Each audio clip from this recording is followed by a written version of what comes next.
Olá, pessoal! Olá, queridos ouvintes! Estamos aqui no podcast Caçador de Mim, eu e André, para mais um episódio super motivador para vocês. Então, no nosso episódio 5, eu que vou contar a história de uma menina que nasceu lá na África, lá no Quênia, chamada Wangari Maathai. Já ouviu esse nome, André? Oi, Lu, tudo bem? Eu, inclusive, tô muito ansioso por esse episódio. Lógico, você havia dito que faria essa pesquisa, mas confesso, Lu, assim que você mencionou o nome, eu falei, quem é essa, né? Que nome estranho, né? E é interessante porque os personagens, personalidades, pessoas das mais diversas áreas lá da África, no geral, são pouco conhecidas, né? Então, acho que é uma bonita escolha sua hoje, Lu. Exatamente. Eu geralmente escolho bem, né? Pelo menos até agora eu acho que eu tenho escolhido bem. Muito bem, tem escolhido muito bem. Então, pessoal, realmente é uma coisa que eu acho que é muito pouco divulgada e que a gente não se aprofunda, são ganhadores de prêmio Nobel. Eu acho que é um momento tão importante no planeta, de pessoas que estão à frente de causas tão maravilhosas, seja causas humanitárias ou seja na ciência. São pessoas fantásticas que mereciam maior reconhecimento, mereciam suas histórias publicadas, mereciam mais entrevistas, mereciam ser estudadas nos colégios, nas escolas, porque são pessoas que estão fazendo a diferença no mundo e às vezes a gente nem fica sabendo. Exatamente. Se mereceram prêmios, né? Por exemplo, Nobel, merecem sim serem mais divulgadas, né? Divulgação científica é uma coisa linda, né, Lu? Eu particularmente adoro assinar canais no YouTube que são de divulgadores científicos e grande parte deles, inclusive, não são exatamente cientistas, mas são pessoas animadas com a ciência, né? Que reproduzem e explicam na linguagem comum artigos científicos, enfim. É isso aí. Então vamos para a nossa história de hoje. Então eu vou começar lá no Quênia, em 1940, estava nascendo uma menininha chamada Wangari Maathai. Em 1943, ela viajou com a família para uma fazenda, para o pai trabalhar lá. Mas como lá não havia escola, ela voltou com 7 anos com a mãe, ela e a mãe voltaram para uma vila chamada Djiliti para estudar. Então, a mãe dela, que foi a maior incentivadora dela, a mãe que ensinou a Wangari a ter esse apego, esse apreço, esse respeito pelo meio ambiente. Isso é surpreendente, a gente já logo imagina, né, uma menina ganhando essa importância, esse incentivo da família. Sabemos que historicamente, né, uma família patriarcal, por exemplo, né, num mundo, vamos lá, machista, né, os meninos é que ganham esse privilégio, né, Lu? Então, a mãe dela, né, teve essa visão que eu também achei incrível, gente, na década de 40, sair da fazenda e vir para a cidade para a menina poder estudar. E ela, a mãe, toda a preocupação ambiental também. Então, ela conta que eles tinham uma figueira ali na entrada da casa e ela sempre ia brincar no rio, tinha um rio bem do lado da casa também. E ela gostava de pegar ovinhos de rã. E ela pegava esses ovinhos e colocava perto da casa dela para ver os girinos nascerem, depois virarem rãs. E essa brincadeira toda, ela aprendia, né, a toda parte do ecossistema ali que ela estava envolvida. Muito precoce essa curiosidade científica. Exatamente, não só curiosidade, mas amor e carinho, né, que acabou vindo dessa iniciativa da mãe de ensinar tudo isso. Então, a mãe dela nunca deixou ninguém cortar madeira ali, próximo a onde elas moravam, porque ela dizia que a árvore era onde Deus habitava. Então, toda essa religiosidade, né, delas e todo esse respeito à natureza vem da família mesmo. E, Lu, aqui cabe uma contribuição minha, tá, como estudioso de história, como curioso, né, da história da religiosidade e espiritualidade. É interessante, né, que enquanto os cristãos acreditam que Deus está no céu, em geral, o povo africano acredita que Deus está nos elementos da própria natureza. Olha que interessante. E ouvinte, muita atenção, tá? Nesse exato momento eu não estou fazendo nenhum discurso e nenhuma escolha por uma religião e outra. são apenas fatos históricos, tá bom? Fique aí você com a sua religiosidade, com a sua espiritualidade, porque ela com certeza é a melhor. Muito bem colocado, André. Eu sei que então em 1956 ela conclui a escola primária e foi admitida num outro colégio católico até, concluiu os estudos secundários em 59 e ia para a universidade, né? Olha o incentivo da família para o estudo dessa menina, isso eu achei fantástico. Mas olha a oportunidade que ela teve. Uma parceria com a Fundação Joseph Kennedy dos Estados Unidos ofereceu 300 bolsas para alunos ali da África Oriental para irem estudar lá nos Estados Unidos.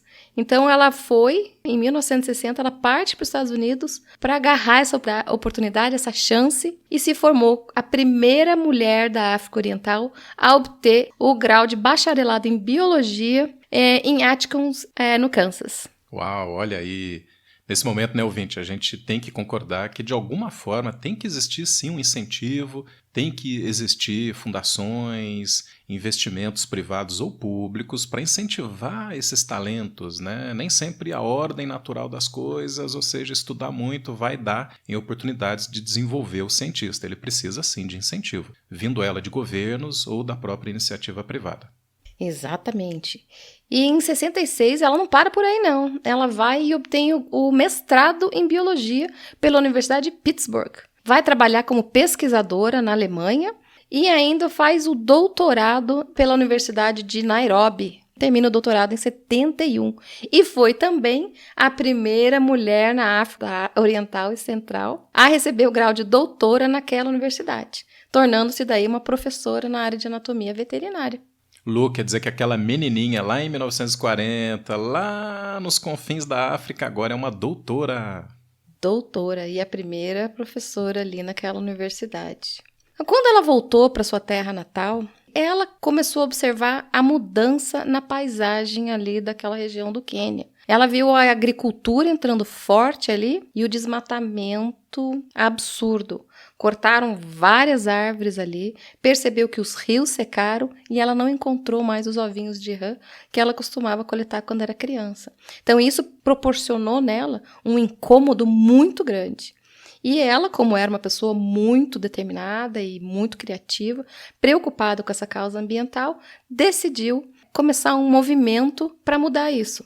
Então a sacada dela foi muito legal porque ela começou a observar que várias mulheres da região do entorno estavam reclamando, porque a agricultura não ia bem. Por quê? Porque desmatamento, falta de árvores num solo que não é um solo muito estável provoca erosão. Então a erosão provoca lixiviação, falta de nutrientes.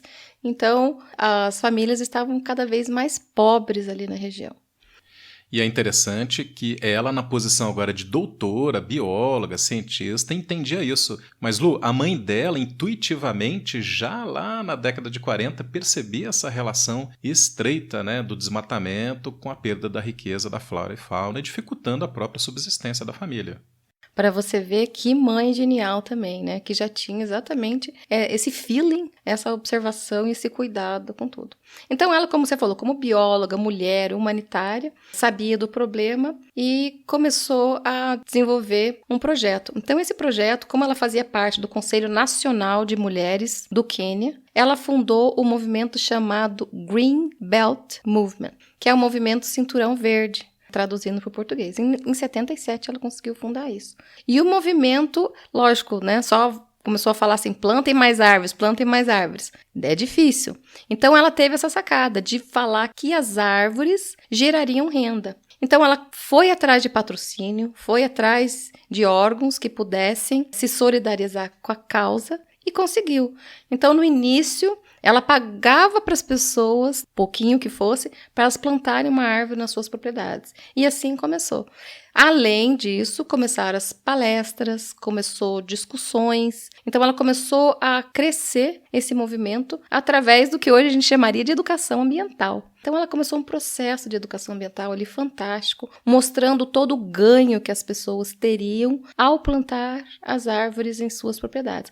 A própria agricultura, né, estaria enriquecendo com o que hoje a gente chama de sistema agro-civicultura, que é o plantio de árvores junto com a agricultura, que realmente traz mais, além do conforto para animais ainda, mas para a agricultura tem várias vantagens, né, principalmente na conservação do solo.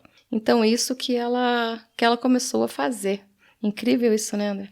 Muito interessante, né? Ela percebeu de cara, né, que a questão-chave era um processo, isso que você falou, de educação ambiental, mudando a percepção das pessoas, né? Quando olharem para uma árvore, para um rio, enfim, não imaginarem que ali você tem um recurso para cortar, para você fazer despejo de lixo, muito pelo contrário. A conexão que aquela árvore tem, que aquele rio tem, com o aumento das possibilidades de subsistência, com a garantia da qualidade de vida, da saúde. Então, foi um esforço grande para a mudança de percepção. Isso é educação ambiental, ouvinte. Só que a vida dela não era fácil. Ela tinha essa pegada, teve essa determinação nesse movimento ecológico, mas ela tinha um marido que não entendia ela em casa e ele falou que ela tinha um gênio muito difícil, que era uma mulher indomável. Retada, ela era arretada. Ela era muito arretada.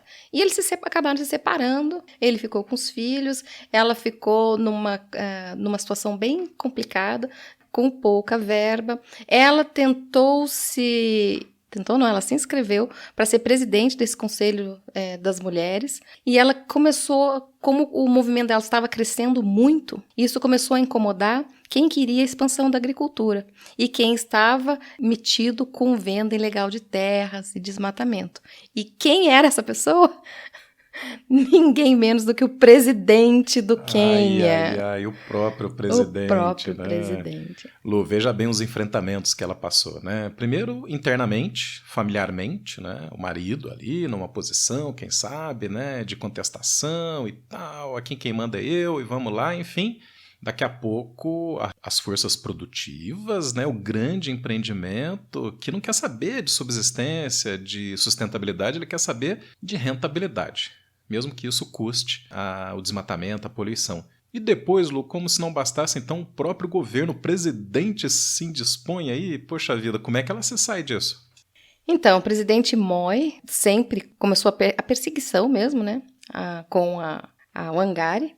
Quando ela finalmente conseguiu se eleger, ela tinha sido eleita, né, pelos seus seguidores 2 vezes para o conselho, mas não deixaram ela assumir. Quando ela finalmente assumiu, o governo simplesmente tirou toda a verba destinada a esse conselho. Então, tirou todo o dinheiro, fizeram protestos, ela fez protestos, ela foi presa algumas vezes por causa desses protestos, mas como ela tinha uma influência internacional muito grande, né, a pressão para libertá-la foi grande e ele teve que soltar.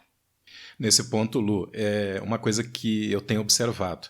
Não que sempre seja necessário isso, mas alguns processos, né, de inovação, aqui já adaptando as questões que o nosso ouvinte está de olho, né? Como é que eu aproveito essa história da Wangari para a minha perspectiva profissional e pessoal? Mas algumas vezes, ouvinte, a gente tem que estabelecer assim, uma certa força, uma certa luta, que pode até beirar uma certa desobediência civil, né?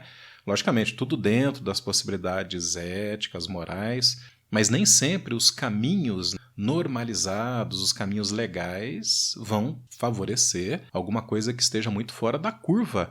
Historicamente, a gente tem aí, né, Mahatma Gandhi, Martin Luther King, são pessoas que tiveram que ter uma força para além das condições normalizadas para que a sociedade, governos, enfim, percebessem a necessidade de mudança. Bem isso, André. Infelizmente, a ganância de alguns, né, atrelada à política, muitas vezes tenta derrubar esses expoentes, né, esses pensadores que eles estão além da própria vida. Né, eles estão pensando num todo, eles estão pensando na comunidade, eles estão pensando no meio ambiente, eles estão pensando num todo. E isso, às vezes, incomoda muita gente. Né? Pessoas imediatistas que querem o ganho ali para agora, sem pensar nas gerações futuras. Então, esse pensamento ecológico dela começou a conquistar o mundo, e foi a sorte dela. Ela estava meio num perrengue ali na época da vida, mas ela recebeu ajuda de governos como o da Noruega, né, que foram lá e investiram na causa dela. E ela conseguiu fazer o plantio de mais de 1 milhão de árvores nesse cinturão verde. Olha, ouvinte, 1 milhão de árvores. É um projeto grande, magnífico. Magnífico, magnífico.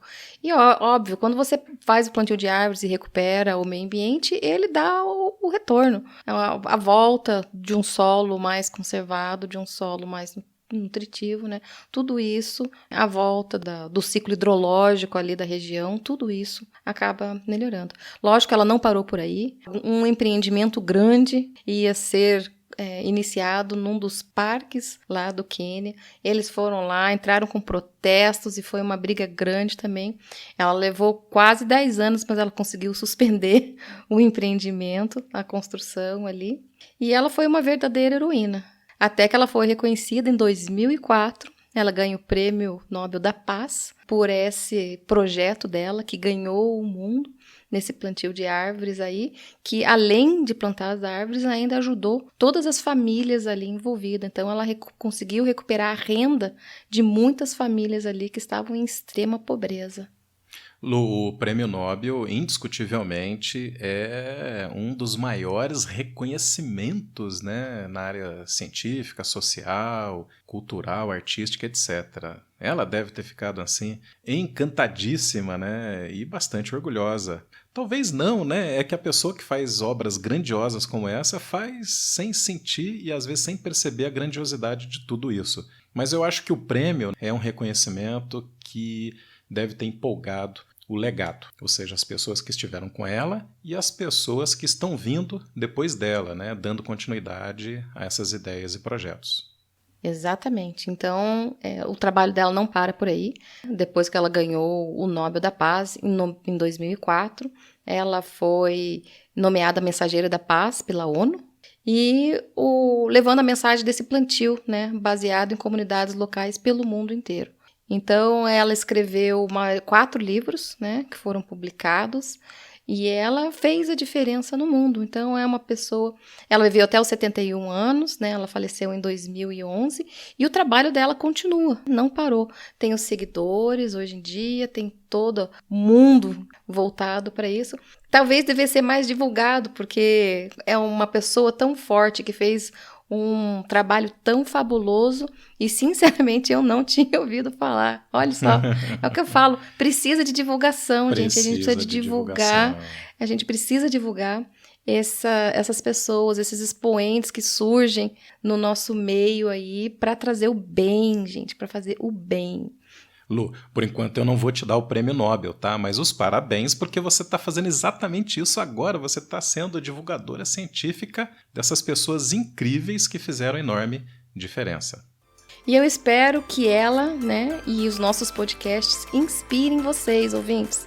Inspirem para não desistirem da causa, não desistirem do que vocês acreditam. Lutem pelo que vocês acreditam, gente. Vão atrás dos seus sonhos, vão atrás das suas paixões, sempre pelo caminho do bem. E é isso aí. Fica a lição por hoje aí, André. Sim, Lu. Sintetiza pra gente o seguinte. Quais são os eixos comportamentais, ideários, quer dizer, como é que você resume a atitude e personalidade dessa incrível mulher, de tal maneira que a gente possa perceber que esse é um caminho de sucesso e realização? Pois é, essa menininha que nasceu lá numa cidadezinha bem pequenininha, lá na África, teve primeiro incentivo dos pais, investimento em estudo. Então, tem outras pessoas que eu quero contar a história aqui, que esse acreditar no estudo, na formação acadêmica pelos pais foi muito importante na vida deles. Então, eu tenho algumas histórias, alguns relatos que exatamente sobre isso, né? Que a formação fez a diferença na vida da pessoa. Uma outra coisa que eu vejo também, Lu, a coragem, né? Ela foi extremamente corajosa, peitando aí família, marido, governos, grandes empreendimentos. Exatamente. Então, olha, apesar das adversidades, gente, que surgem, né? Porque, falando sério, quando você faz alguma coisa de bom, quando o teu projeto, a tua ideia sobressai, você acaba incomodando muita gente. Na minha vida, na vida do André, com certeza, alguns ficaram incomodados com o nosso sucesso, com o nosso, né, a gente não chegou no Nobel da Paz, mas às vezes qualquer coisa que você faça que desponte a atenção, né, de algumas pessoas e você acaba ficando ali numa posição assim querida, né, as pessoas te apoiam, você acaba incomodando uma ou outra pessoa. Mas não é por isso que você desiste, gente. É aí que você vai atrás, tenta conquistar todo mundo, tenta mostrar o quanto é bom o que você está fazendo. Então é isso que fica também. Ela não desistiu da luta, gente. E ela sabia que a causa dela era importante. Ela estava preocupada com a área ambiental, né, que é a minha área, né, que eu também sou apaixonada. Então, conservação do meio ambiente é uma coisa super importante. E fica aí para os meus alunos, olha a ideia, gente, vamos espalhar isso, plantar árvores, né? A gente está num momento aqui de rodízio de água, gente, olha, pensa só. E agora a gente está tentando entrar num projeto aí exatamente disso, de recuperação de nascentes. Os alunos, já conversei com todos eles essa semana. Vamos recuperar, vamos mata ciliar, é importante plantar. Então a gente tem que ter esse lado também, esse olhar, para não só ficar assistindo o podcast, gente, vamos, mãos à obra, vamos à luta também. Ouvinte, não precisa ser 1 milhão de árvores, tá? Pode ser uma, comece aí, né, num terreno próximo à sua casa, no seu quintal, se você mora em apartamento, faça aí, de repente, o plantio numa área que você acha que pode contribuir aí com a recuperação. Exatamente, gente. Recuperar áreas degradadas é um projeto importantíssimo. Então é isso, pessoal. Muito bom falar com vocês. Bom contar as histórias para vocês. Espero um feedback, né? Quem gostou. E bora plantar árvore hoje, André. Bora plantar árvore. Vamos lá. Beijos a todos, gente. Tchau, tchau. Tchau.